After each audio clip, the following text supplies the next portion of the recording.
¿Ok? Nos toca el sistema digestivo compuesto, ¿no? Que corresponde a veterinaria 2. Y empezamos con rumiante. Bueno, la palabra rumiante procede del latín ruminare, que significa remasticar el alimento. Es una particularidad fisiológica mediante la cual los alimentos que fueron masticados y deglutidos durante la digestión son retornados de nuevo a la boca para una segunda masticación. La rumia es el sello distintivo de este conjunto de animales que se caracterizan por presentar un estómago de varios compartimientos previos, que contienen una amplia flora microbiana que degrada la hemicelulosa y la celulosa. Por lo tanto, los rumiantes son herbívoros que remastican el alimento. Quiero que quede muy claro que se trata de un estómago con varios compartimientos. No quiero, por eso es que el término o la unidad se llama animales de estómago compuesto, ¿no? ¿Por qué? Porque tienen varios compartimientos, no es que tienen varios estómagos. Entonces eso debe quedar muy, pero muy claro. Bueno, aquí tenemos algunos representantes de los rumiantes. Tenemos la vaca, la oveja, la cabra, la llama, la alpaca, el camello, el venado, el búfalo, jirafa y bisonte. Eso no quiere que decir que estos sean los únicos animales rumiantes. Son algunos de ellos, tanto domésticos como salvajes, ¿no? Bueno, vamos a hablar de algunas diferencias básicas entre los rumiantes y los no rumiantes. Los rumiantes no tienen incisivos superiores ni caninos. En su lugar tienen una almohadilla dentaria. La prensión de los alimentos depende de la acción de los labios, la lengua, los incisivos inferiores y el cojín dentario. Otra cosa que caracteriza es que los rumiantes poseen en su tubo digestivo regiones especiales en las que los alimentos ricos en fibra bruta permanecen un cierto tiempo y donde sufren la acción de los microorganismos allí existentes.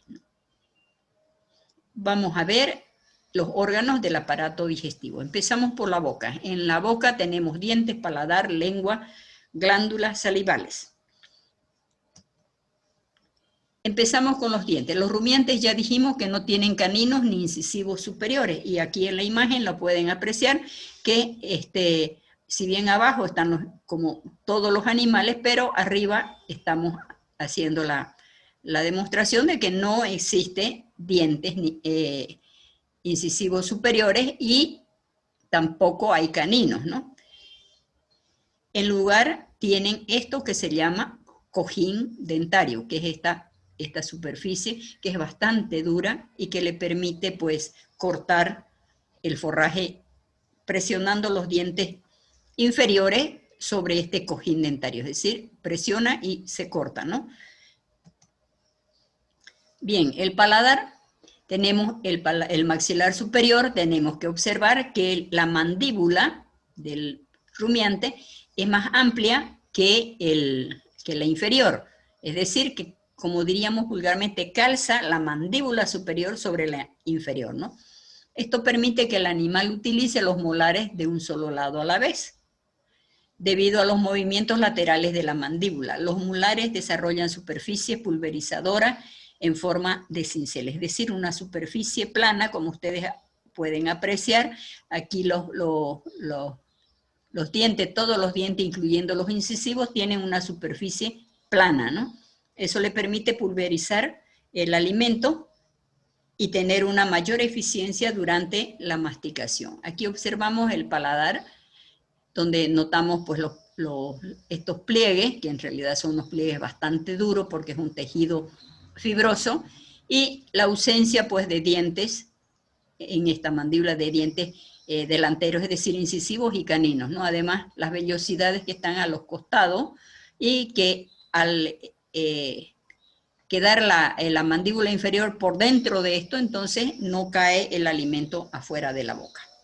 La lengua es el principal órgano de prensión, con ella jala el alimento, o sea, el pasto y otro forraje que tiene. La prensión de los alimentos depende de la acción de los labios, lengua, incisivos inferiores y el cojín dentario. Aquí pueden apreciar cómo es que está con la lengua envolviendo el pasto para llevárselo a la boca.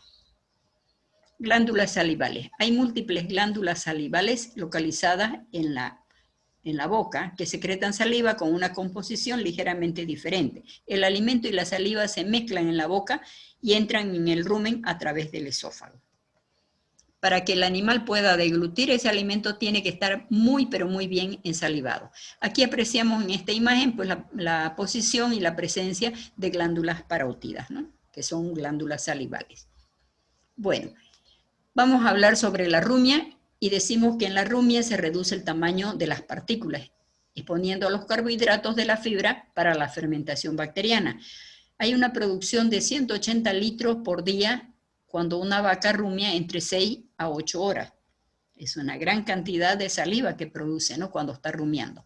La saliva es rica en sustancias neutralizantes como bicarbonato de sodio y fosfatos que neutralizan los ácidos producidos por la fermentación ruminal. Las sustancias neutralizantes mantienen un pH neutro que favorecen al crecimiento bacteriano en el rumen. No se olviden que ya el alimento, el pasto entró al rumen y luego fue regurgitado y vuelve a ser remasticado. Por eso es que habla de neutralizar el pH, ¿no? Aquí notamos un poco también diferencias básicas entre rumiantes y no rumiantes. Vemos a la oveja y a la vaca, que son los rumiantes, con la ausencia de dientes incisivos superiores y caninos, como podemos apreciar en ambos ejemplares. Luego tenemos, en el caso del canino, pues lo que queremos mostrar aquí es la forma del diente, que el diente de los carnívoros es así agudo, porque esta forma les permite rasgar el alimento que ellos tienen, o que ellos deberían consumir. No nos olvidemos que el perro está dentro de los animales carnívoros. En cambio, si hablamos de un herbívoro como el caballo, que es también, al igual que el canino, de estómago simple, sin embargo, por el hecho de que debe cortar el pasto, entonces la superficie de los dientes incisivos es plano, parecido como un cincel. El esófago es un tubo delgado, largo, aproximadamente de 1 metro de longitud. El alimento y la saliva se mezclan en la boca y bajan bien ensalivados por el esófago hasta el rumen. También durante la rumia, no nos olvidemos que el contenido ruminal, cuando es regurgitado, vuelve a través del esófago nuevamente a la boca para una masticación adicional. ¿Cómo es que funciona el esófago? El esófago, la parte de sus músculos circulares, cuando hay comida en el esófago, pues se contraen y entonces esa contracción empuja al bolo, esto que está en verde es el bolo alimenticio, lo empuja hacia abajo y entonces luego se relaja este grupo de músculos circulares y vuelve nuevamente a contraerse, como vemos en la siguiente imagen, y el bolo alimenticio se mantiene o se va hacia abajo hasta llegar al rumen, ¿no? Es decir, que hay un movimiento coordinado entre contracción y relajación justamente de estos músculos circulares que tiene el esófago. Estómago en los rumiantes. El estómago en los rumiantes es pluricavitario. Esto decimos en el caso de un rumiante adulto. Está subdividido en 4 cavidades o compartimientos diferentes. Entre ellos tenemos el retículo o bonete, el omaso o librillo, el rumen o panza y el abomaso, cuajar o estómago verdadero. Aquí apreciamos pues lo mismo, el rumen, que es la parte más grande, aquí no se aprecia muy bien, pero sí podemos ver el retículo, que es esta partecita de acá, el omaso o librillo y el estómago verdadero, que se va a continuar con el intestino delgado. Aquí podemos apreciar mejor esta parte de amarillo claro y bastante grande, es el rumen. El retículo es este que está en amarillo fuerte, el omaso o librillo está en este tono rojizo, y el abomaso o estómago verdadero es todo esto que va a desembocar en el intestino delgado. Aquí podemos apreciar de la misma manera, son esquemas para poder observar muy bien la disposición de estos compartimientos estomacales. Vamos a ver la función de cada uno de ellos, luego de poderlo observar. Fíjense que esto que está aquí en café es el rumen, que es el mayor volumen que tiene dentro del tracto digestivo, el retículo aquí que está en amarillo. el omaso o librillo que está en verde y el estómago verdadero que está en este tono un tanto café claro, ¿no? Bueno, vemos entonces, vamos viendo los diferentes compartimientos por la parte de adentro, es decir, observando la mucosa. Tenemos el retículo o bonete, está situado por delante del rumen a nivel de las costillas sexta a octava en el lado izquierdo del abdomen y en íntimo contacto con el diafragma. Algo que les quiero resaltar en este contacto que hay del diafragma con el retículo es que esta cercanía produce a veces problemas para el veterinario. ¿Por qué? Porque como el animal agarra y casi no mastica el alimento, lo corta, como diríamos, y lo pasa rápidamente, entonces a veces con ese pasto entra un pedazo de alambre o un clavo, y entonces este viene al rumen o viene aquí al retículo. Y entonces, ¿qué es lo que sucede? Que el clavo o el pedazo de alambre empieza a lacerar la pared del retículo y empieza también a lacerar el diafragma y a veces llega a dañar el corazón. A ese problema se llama reticulitis, que es la herida o el daño que se produce al retículo y al diafragma, ¿no? Porque está pinchado, como diríamos, parte del diafragma. Se caracteriza el retículo por ser un saco pequeño con una mucosa que presenta abundantes pliegues dispuestos en forma romboidal. Aquí podemos apreciar parecido a el panal de una abeja, ¿no? Es decir, las celdas del panal de una abeja, ¿no? De un panal de abeja. Aquí podemos apreciar cómo es que se forman estos rombos. Y entonces, ¿qué decimos? El retículo o redecilla está situado, como hemos dicho, enfrente del rumen, como parte del ciclo de contracción retículo-rumen. El desplazamiento de los pliegues va acompañado por una fuerte contracción del retículo, propulsando la digesta hacia arriba y permiten vaciar el retículo. Las partículas pequeñas van a ir al omaso a través de la abertura retículo-omasal y entran a los pliegues del omaso, y las grandes, las partículas grandes o el pasto que no ha sido cortado bien, vuelve nuevamente al rumen, al saco ventral. Tenemos el rumen o panza, es el mayor divertículo gástrico, es decir, que ocupa un gran volumen, ocupa casi la mitad del lado izquierdo de la cavidad abdominal, desde la octava costilla hasta la pelvis. Por arriba está en contacto con las vértebras toracolumbares y por debajo casi llega a la línea media, es decir, casi está llegando a la parte inferior del abdomen. Aquí podemos apreciar el aspecto que tiene la mucosa del rumen. Aquí tenemos una ampliación, son vellosidades que tiene, aquí observamos nuevamente, que le permiten pues la absorción de algunos nutrientes. El rumen es el componente más pesado del tracto digestivo, contiene entre el 66 y 75% del contenido total en todo el tracto digestivo. El rumen consta de dos grandes sacos, dorsal y ventral, fisiológicamente divididos en tres zonas, anterior, media y posterior. La mucosa del rumen presenta prolongaciones largas y delgadas llamadas papilas, semejantes a una toalla. Si ustedes observan, esto pareciera pues una toalla, ¿no? Esto, como les decía antes, le permite absorber diferentes sustancias. Funciones que tienen el retículo rumen. En primer lugar, la retención que existe de las partículas largas del pasto, y deben estas partículas largas ser rumiadas, es decir, que van a ser regurgitadas y van a ser rumiadas. Estas partículas largas les sirven como un estímulo a la mucosa para estimular el antiperistaltismo, que es lo que viene a ser la regurgitación del alimento. Los carbohidratos y proteínas de los alimentos son fermentados por los diferentes microorganismos del rumen. Hablamos de microorganismos, no de bacterias. ¿Por qué? Porque hay bacterias, hongos y protozoos. Por eso decimos microorganismos, ¿no? En el rumen se produce la fermentación que permite el crecimiento de estos microorganismos que son ricos en proteínas de alta calidad.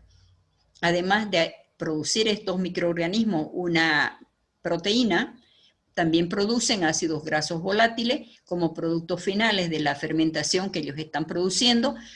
No nos olvidemos que los ácidos grasos volátiles son la principal fuente de energía para los rumiantes. En este caso que estamos hablando específicamente de la vaca, ¿no? También los gases producidos por la fermentación son eructados.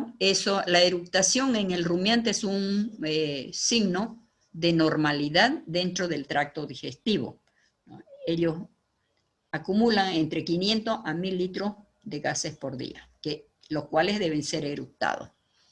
Tenemos el omaso o librillo. El omaso o librillo tiene una forma elipsoidal.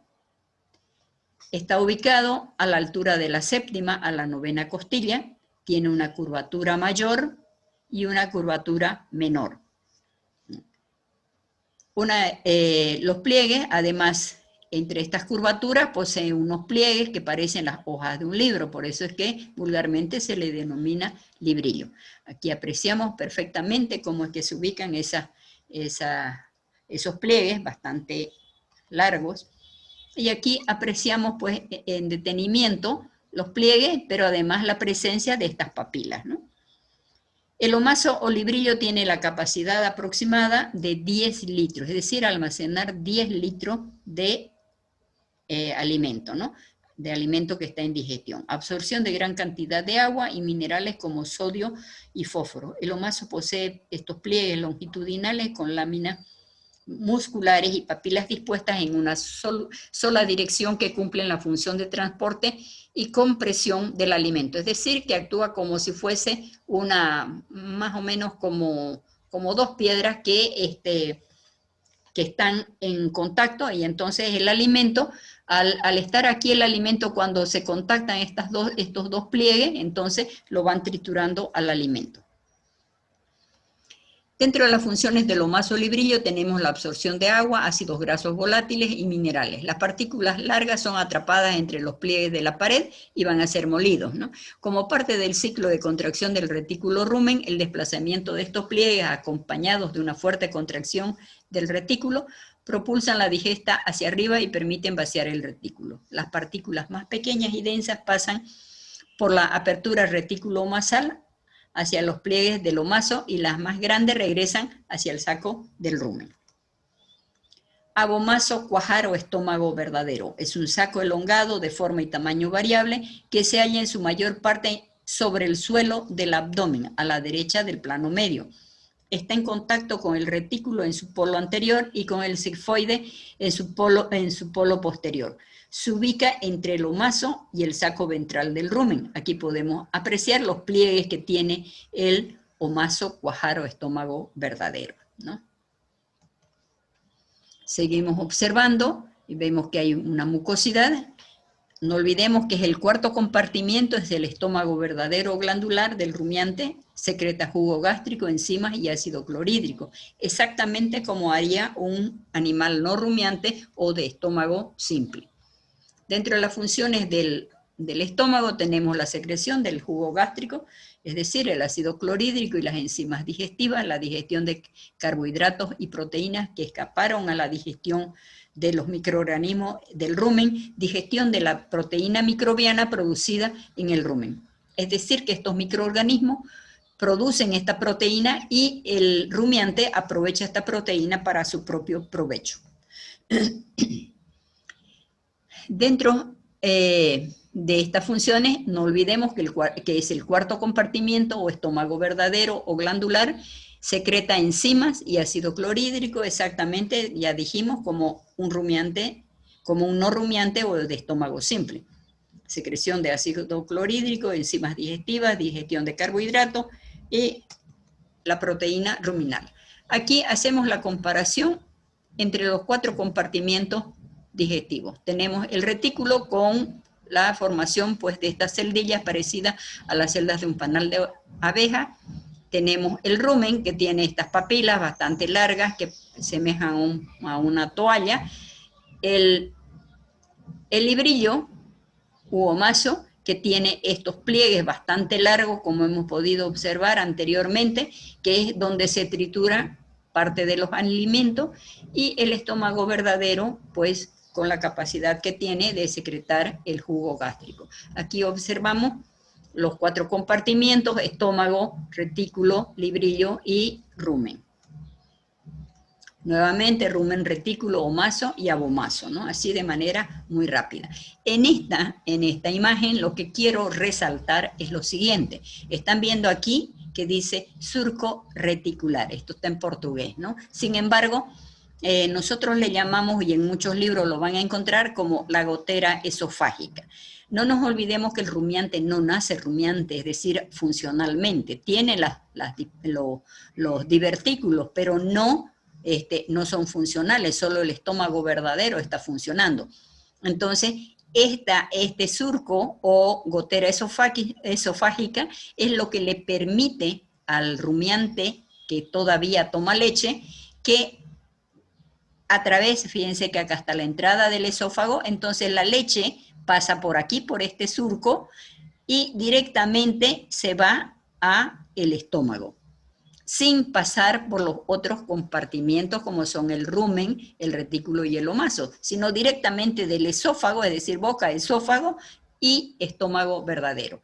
Cuando el rumiante empieza, o cuando este lactante de rumiante empieza a comer pasto o algún otro alimento, ya grano, este surco se va a, estas paredes del surco se van atenuando y después queda simplemente como un engrosamiento, es decir, que empieza a desaparecer ese surco, ya no tiene esa profundidad y por lo tanto cambia la estructura. ¿Por qué? Porque ya los otros compartimientos están siendo funcionales. Mientras tanto, se mantiene la gotera esofágica. Intestino delgado. El intestino delgado es un tubo largo subdividido en duodeno, yeyuno e ilium. El intestino delgado está denominado más por su diámetro que por su longitud. Por ejemplo, si hablamos de una vaca adulta, tenemos que el intestino delgado más o menos son 46 metros, con un diámetro de 1 a 4.5 centímetros de diámetro, ¿no? La función del intestino delgado es la secreción de enzimas digestivas y recepción de secreciones digestivas del páncreas y del hígado. No nos olvidemos que el jugo pancreático y la bilis se secretan o se drenan a nivel del duodeno, es decir, en la primera porción del intestino delgado. También aquí ocurre la digestión enzimática de las proteínas, carbohidratos y lípidos, gracias, pues, por supuesto, a las secreciones digestivas, ¿no? Absorción de agua, minerales, aminoácidos, glucosa y ácidos grasos. Está dividido en duodeno, yeyuno e ilium. Las enzimas secretadas por el páncreas, por las glándulas de la pared intestinal y la bilis producida por el hígado son los responsables de la digestión de proteínas, carbohidratos y grasas. La bilis, no olvidemos que son emulsionadas por la bilis para que puedan ser atacadas por las enzimas respectivas. Intestino grueso. El ciego es la primera porción del intestino grueso, actúa como un sitio de fermentación microbiana, todavía hay una pequeña fermentación después de la digestión ácida del estómago y de la digestión enzimática del intestino delgado. Aquí simplemente para poder, esta imagen para poder visualizar pues las diferentes partes del tracto digestivo, incluyendo intestino delgado, el grueso con sus partes respectivas, intestino delgado, duodeno, yeyuno e ilium, y el grueso con colon, recto y ciego. Aquí los podemos ver un poco más distendidos, tenemos boca, esófago, retículo, omaso, rumen, abomaso e intestino delgado, ¿no? Y la repetición ahí en el otro. Bueno, acuérdense que habíamos hablado de lo que sucedía a nivel de los distintos compartimientos. Entonces, haciendo un resumen, vemos que a nivel de boca, retículo y rumen, el alimento queda entre 24 a 48 horas.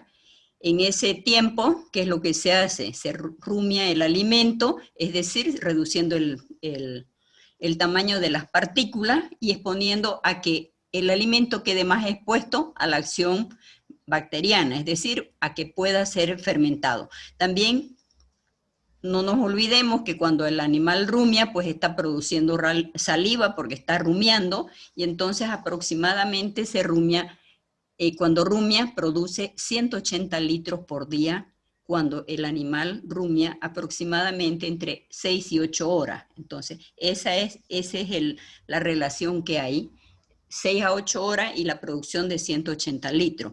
Otra cosa que tenemos que decir es que esa saliva contiene amortiguadores como bicarbonato de sodio, fosfatos, para neutralizar algunos ácidos que se han producido exageradamente en el rumen como producto de la fermentación, ¿no? Aparte de eso,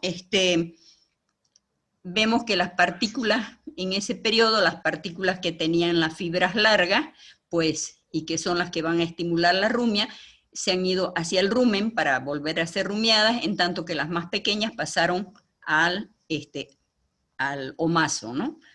Ahora, esta retención de las partículas largas es para que puedan ser rumiadas nuevamente, ¿no?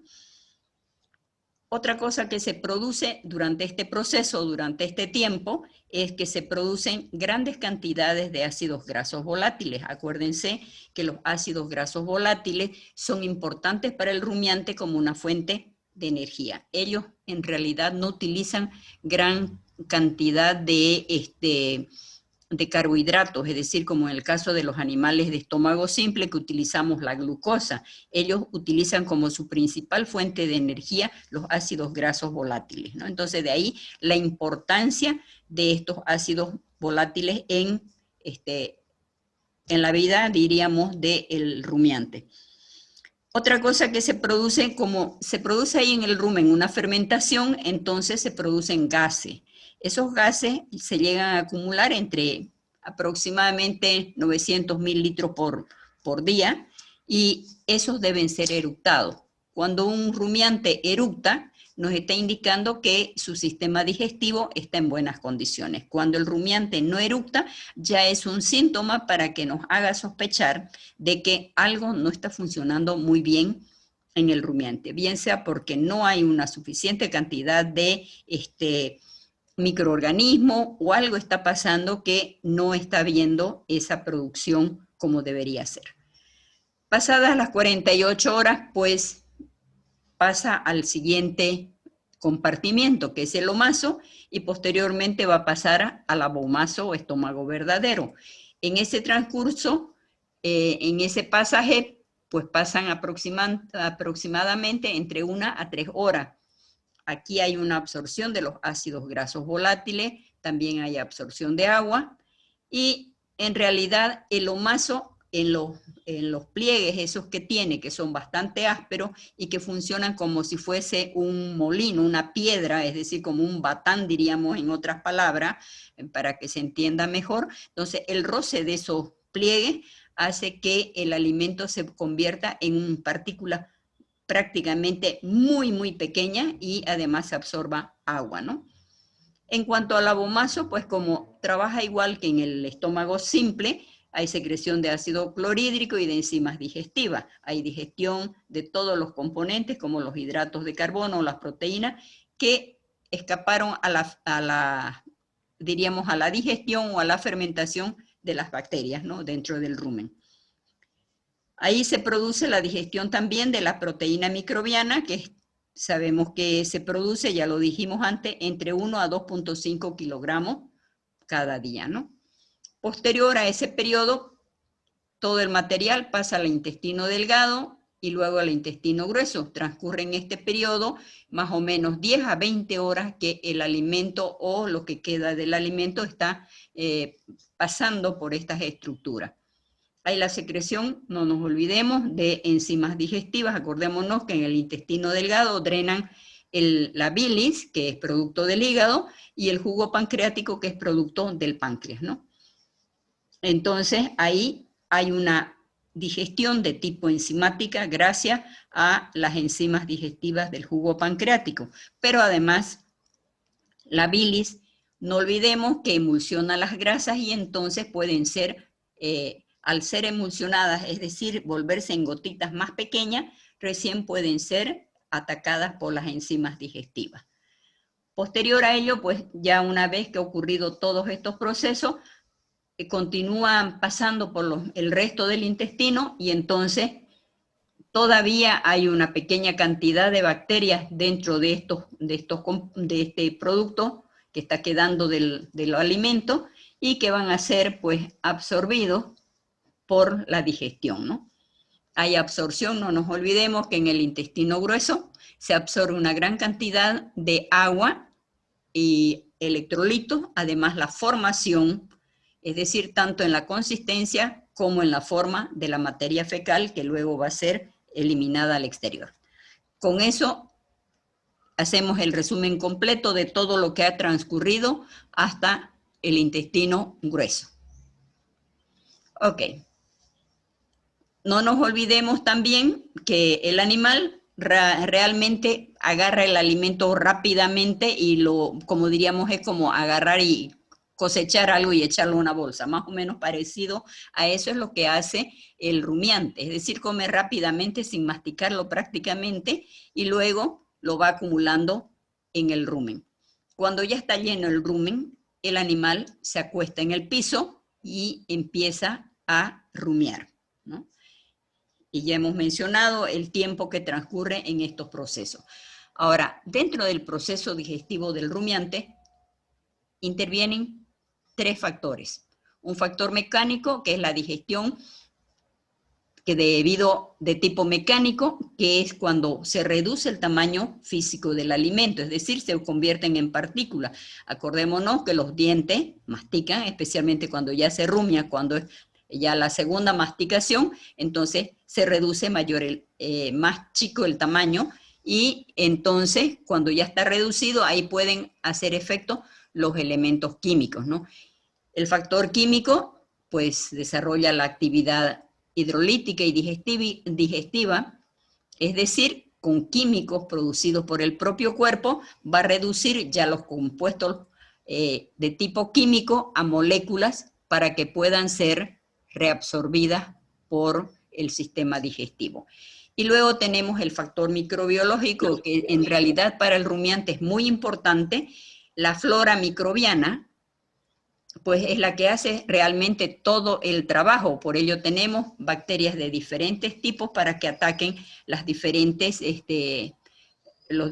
tipos de sustancias. No nos olvidemos que son los únicos los rumiantes que pueden aprovechar prácticamente aquella paja o aquel alimento que tiene bastante celulosa o hemicelulosa, gracias a estas enzimas y este trabajo de la fermentación de las bacterias, puede ser aprovechada y todos los nutrientes en beneficio del rumiante, ¿no? Es decir, que convierte eso que no tiene prácticamente ningún nutritivo para los animales de estómago simple en algo muy importante en el caso de los rumiantes. Gracias a que los microorganismos pues producen inclusive proteína, pero es una proteína de tipo microbiana, que el animal, el rumiante, la aprovecha.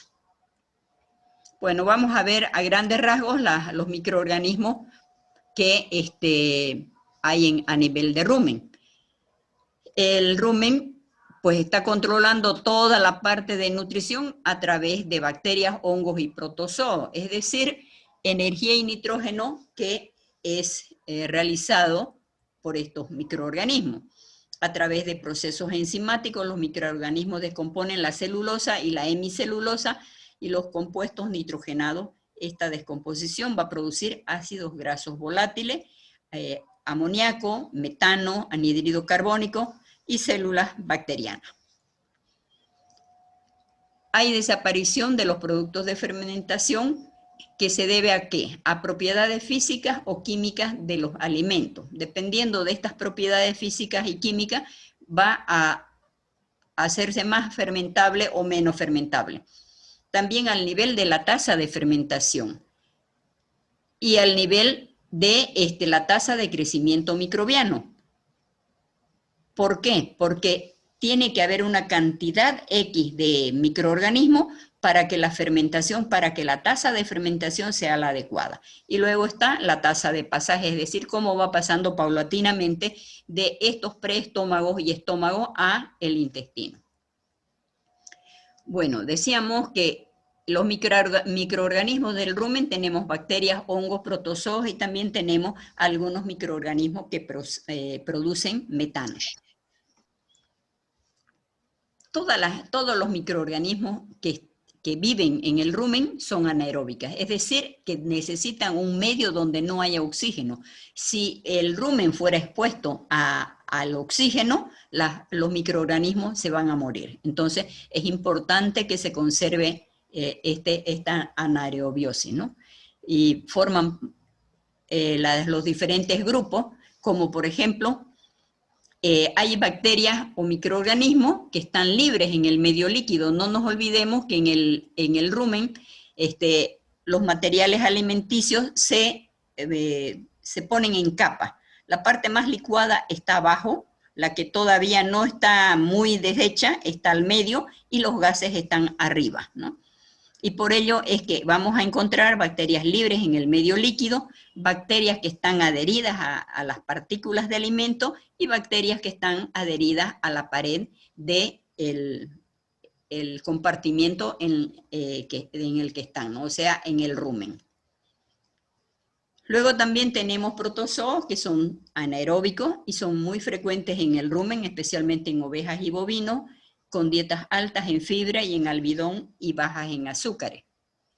Aquí hay una microfotografía o una fotografía, esta es parte del contenido ruminal, quiero que observen, estos son microorganismos y esta es una fibra de alimento, es decir, de pasto, ¿no? Y entonces, como ven ahí, los microorganismos están pegados a la fibra.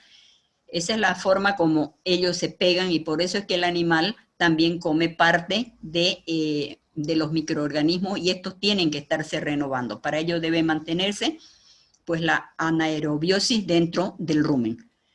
Los hongos son los primeros que van a atacar los alimentos. ¿Para qué? Para reducir la tensión superficial de las partículas y de este modo van a hacer que las bacterias puedan atacar estas partículas y las puedan fermentar, desdoblar, etcétera, ¿no? Bueno, vamos a ver en el retículo rumen qué es lo que pasa.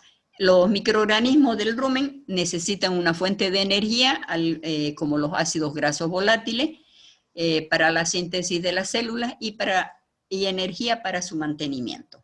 El nitrógeno proviene del amonio, de los péptidos y los aminoácidos existentes en el alimento consumido, en el forraje, ¿no? Pero en el caso de que no hubiera mucha proteína, entonces, ¿qué es lo que ocurre con los microorganismos? Ellos utilizan el nitrógeno no proteico, o sea, el nitrógeno NNP que hemos visto en Fisiología 1, ¿no? Que no es de origen proteico, sino es resultado del desdoblamiento, o sea, es prácticamente sustancias de desecho que otros animales no lo van a aprovechar de esta manera. También se producen, por ejemplo, vitaminas especialmente del complejo B, biotina, ácido fólico y otras vitaminas, ¿no? Minerales, como por ejemplo, hay algunas bacterias que necesitan magnesio, calcio, potasio, sodio, fosfato, inclusive azufre, ¿no? Eso incrementa que la flora aumente, porque eso ocurre cuando las dietas son altas en celulosa o hemicelulosa, ¿no?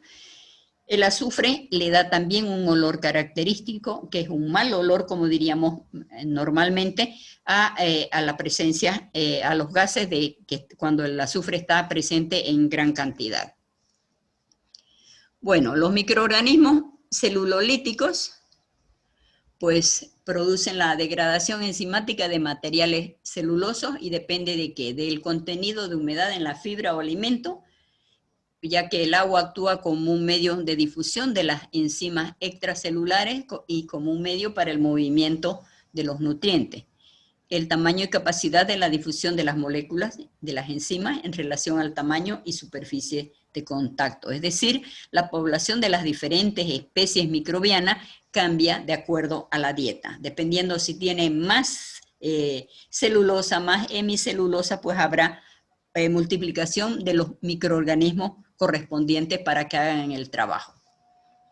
Bueno, hablamos de distintos microorganismos, ¿no? Ustedes en casa lo pueden leer más rápidamente. Tenemos unos que son en forma de bastón, unos que son celulolíticos, otros que atacan a la hemicelulosa, otros que atacan al almidón, otros son fermentadores de azúcares, y hay bacterias que pues son proteolíticas, ¿no? Entonces, son diferentes microorganismos que están actuando, y como ven aquí, la lista es bastante larga de las diferentes especies, las que atacan a la celulosa, a la hemicelulosa y algunos péptidos. Y vamos a ver un poquito el metabolismo de la energía. Acordémonos que en los animales superiores la energía proviene de la respiración. En cambio, los protozoos y las bacterias obtienen la energía al separar la glucosa de los carbohidratos y luego fermentarla para producir metano, agua, dióxido de carbono, ácidos grasos, volátiles, ácido acético, propiónico y butírico, que son importantes, como les decía antes, como fuente de energía para estos animales. Acordémonos acá, el alimento pues está dividido ¿qué? En materia seca y agua, ¿no? Generalmente eso es lo que comen. Ahora, lo que nos interesa es la materia seca, que es el alimento que consume el animal. Y tenemos pues carbohidratos y tenemos materias inorgánicas. Dentro de la materia orgánica pues están compuestos por compuestos nitrogenados, lípidos, carbohidratos, compuestos fenólicos y vitaminas. En cuanto a la materia inorgánica, pues tenemos compuestos que son esenciales y los que no son tan esenciales. Dentro de los esenciales tenemos los macro, los minerales macro y los minerales micro. Dentro de los macros tenemos calcio, cloro, magnesio, fósforo, potasio, sodio, azufre. Y dentro de los micros tenemos cromo, cobalto, cobre, hierro, fósforo, yodo, manganeso, molibdeno, selenio, estroncio, zinc y otros, ¿no? Y los que no son esenciales tenemos el bario, el bromo, el níquel, el estroncio, el estaño. Luego, en la parte de materia orgánica tenemos compuestos nitrogenados, como dijimos, no proteína y proteína. Dentro de la no proteína, que es justamente lo que habíamos hablado anteriormente, aquellos productos que no son proteínas, sino son desechos, tenemos urea, aminoácidos libres, y dentro de la proteína, aminoácidos esenciales y no esenciales. En los lípidos tenemos lípidos sencillos y compuestos. Dentro de los sencillos tenemos los ácidos grasos y el esterol, y dentro de los compuestos tenemos triglicéridos, fosfolípidos y ceras. En cuanto a los carbohidratos, tenemos que no tienen pared de la célula y la pared celular. Tenemos azúcares y almidones, peptina, hemicelulosa, celulosa, ¿no? Y dentro de los compuestos fenólicos tenemos lignina, tanina, etc. Dentro de las vitaminas tenemos las hidrosolubles y las liposolubles.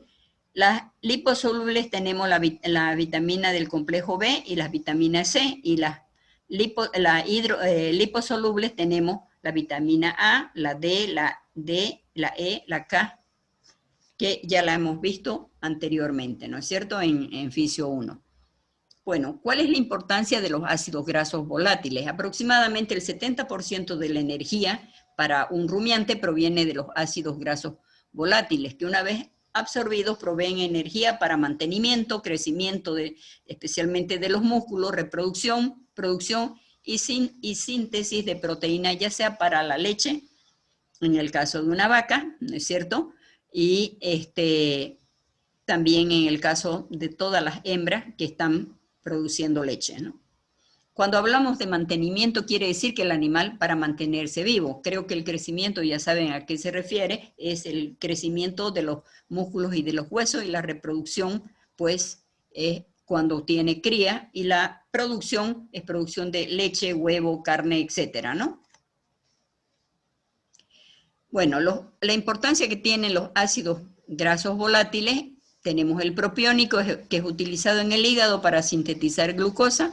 Una cantidad de glucosa es utilizada por las glándulas mamarias para para producir energía, y también para producir la leche el azúcar de la leche, que es la lactosa. La concentración de lactosa en la leche es aproximadamente de 4.5%. La cantidad de leche depende de la síntesis de glucosa con ácido propiónico. Ácido acético y ácido butírico son utilizados por las glándulas mamarias como fuente de energía. Además, el ácido butírico, no nos olvidemos, es esa parte de la leche con la cual hacemos la mantequilla. Son precursores de grasa en la leche. Aproximadamente la mitad de la grasa en la leche proviene del ácido acético y el butírico. Bueno, un poco lo que ocurre a nivel de fermentación del rumen. Tenemos carbohidratos que son fibrosos, que contienen celulosa y hemicelulosa y además peptina, y carbohidratos no estructurales que contienen almidón y azúcares. Todos ellos, eso lo convierten en glucosa, que es una fuente de energía. Se forma ácido láctico por un lado, y por el otro lado se produce metano, dióxido de carbono, y también se produce energía. ¿Para qué? Para el crecimiento de los microorganismos a nivel de rumen. El ácido láctico va a dar lugar a los ácidos grasos volátiles, que son la fuente de energía para el animal, y están como ácido acético, propiónico y butírico. Ahora, en el caso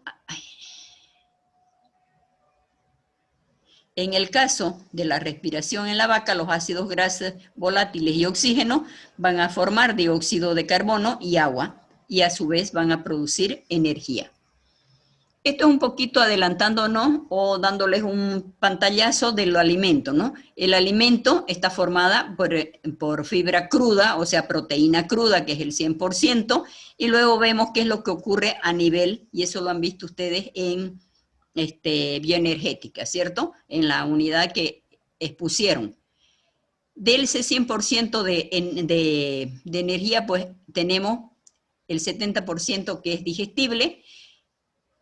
Del 100% de eso se ha perdido 30% a través de la materia fecal como energía. No nos olvidemos que se pierde calor cuando sale la materia fecal. Queda 70%. 5% se pierde a través de la orina, 5% a través de los gases, y nos queda un 60% de energía metabolizable. Ahora, de esa energía metabolizable se utiliza para producir la temperatura del cuerpo, para la fermentación y el metabolismo de los nutrientes, que es más o menos un 20% todo lo que se está gastando en estas acciones de la energía metabolizable. Y luego nos queda una energía neta, 40%. De ese 40% tenemos un porcentaje que va para mantenimiento y un porcentaje que va para producción. Para el mantenimiento significa, como les decía antes, metabolismo base, alguna actividad, por ejemplo, los músculos se mueven, la sangre circula, etcétera, y para mantener la temperatura. Como les decía, es para mantenerse vivo, ¿no? Además, no nos olvidemos que despedimos cierta cantidad de calor. Ahora, dentro de la producción tenemos reproducción, crecimiento y la producción ya sea de leche, de carne, ¿no? Y la energía que también se encuentra cuando la hembra está preñada en el feto, pero también hay producción de energía en tejido o gasto de energía en los tejidos y en la producción de leche.